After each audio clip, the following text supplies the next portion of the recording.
s'il te plaît, reste et écoute ce que je vais te dire par rapport à ce compte TikTok au-dessus. Donc lui, c'est le combat d'un père, tu vas être écœuré quand tu vas entendre ça. Donc lui, ce qui se passe, c'est qu'il a eu un fils avec une femme et ils sont séparés visiblement. Je te connais pas plus que ça, hein, je le suis sur les réseaux, c'est pour ça.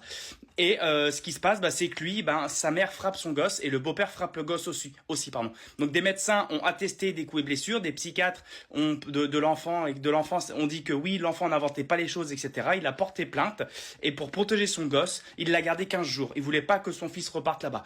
Et pour ça, les juges n'ont retenu aucune des accusations qui étaient retenues contre la mère et le beau-père du gamin en question. Lui, par contre, est convoqué pour avoir osé garder son fils 15 jours pour protéger son enfant. Cette justice, elle est à gerber. Je vous demande, s'il vous plaît, d'aller faire un tour sur son compte, de regarder quelques-unes de ses vidéos, de vous abonner à son compte et de lui donner un maximum de force. Il passe au mois d'octobre 2024 devant le jugement et il risque de perdre ses droits parentaux. Imagine dans l'état de stress et de panique qui doit être le mec quand même, que son gosse se fait battre et c'est pas des conneries. Alors s'il vous plaît, si ma petite communauté, parce que j'ai une petite communauté, mine de rien, on peut au moins servir à ça, lui donner de la visibilité, partager ses vidéos pour lui donner de la force, franchement faites, parce que moi cette justice elle me répugne mais au plus haut point.